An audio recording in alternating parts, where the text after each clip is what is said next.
this has kind of been intermixed with what you've been talking about, but what would you hope to accomplish if you are on the council? Well, again, I just think I like to be able to see people walk out their homes and walk to their jobs. I want to see those that want to go to restaurants don't have to go out west or out north or northeast to sit down with their significant others and have a wonderful meal and a good environment. I want our children to be able to know they can walk to school without problems or issues. I want people, whites and Hispanics and whomever, to be able to move and forth in this side of town like do any other side of town without fearful of anything.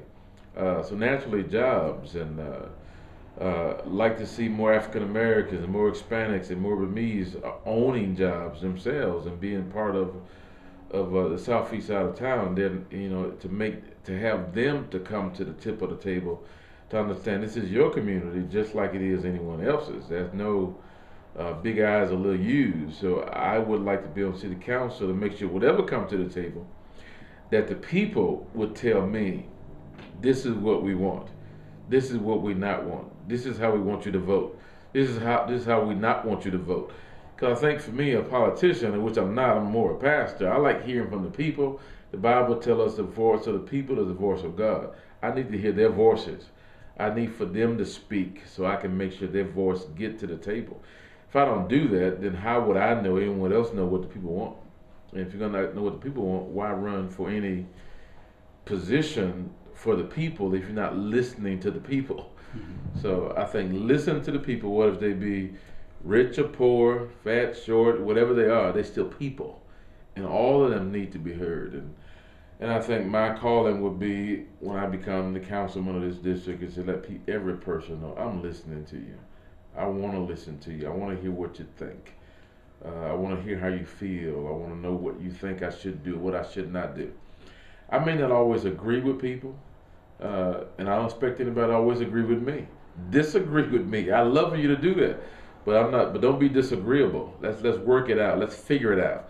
Let's come together and talk about it and see what needs to happen, how it's going to come to surface.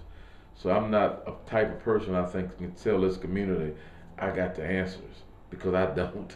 The answers out there among our folk, and that's why I'm willing to listen to them so much. Because in someone, somewhere, and sometimes I found it's the least expected person or groups that may say something to say, okay, there it is. That's why I want to hear them so much. Is the diversity of the population in the sixth, is that a challenge in itself? I used to think it was, but I don't really think so. I think if people relax and to understand that if you're a person, you're just a person. We all feel, we all think. If we just take what we see out of the picture, our heart's in the same place, our brain's located in the same place, our eyes pretty much in the same space. We smell alike, we make sound, we talk, we listen. So I don't know how, we come from different parts of the world, but if we can take how we was raised and look at others, you'll find it more exciting being around a person that's different than you. It makes it more enjoyable, it makes it more pleasant, it makes you, put you in a more of a learning curve, because you're learning life and about people and why they think the way they do. And I think sometimes we don't do that, but I think this side of town have that unique ability to be able to do that. We function with people that's different. This is where most of the minorities live. I find it rewarding and sometimes challenging for me as a person, because I have to learn other folk. I have to learn other people. Everybody got to learn other people. There's nothing wrong with them. They're just different, and that's exciting. Mm-hmm. It's boring when everybody think like you, feel like you, look like you, act like you. I mean, I don't see the fun of that. So. Are there specific things that you think that you could do as a councilman to attract jobs to this area? Well, some of those, I think there's some that I probably can do, but then when you never sit on city council, to answer that question, I don't know city council as well as I know the jobs. So I'm not going to pretend like I got the answers. I know what city council do. I got to learn it. A lot I know, but a lot I have to learn. But when I learn something that's going to get jobs here, I will get on it and ride it till it happens. And I have to find out what some of those things are, where are we short at, why we have not done this, when I learn what we have not done. And once I see those things that will address it and make it come to surface, that's when I will get on that. So a lot I have to learn. So in my own mind, being outside of city council, there are things that I think. But I'd rather answer that question when I'm at the table, when I get all the information around me, so I can give an adequate, clear answer to those kinds of things. So to say that I just know would be misleading people, because right now I'm not for sure of all the things they have to deal with.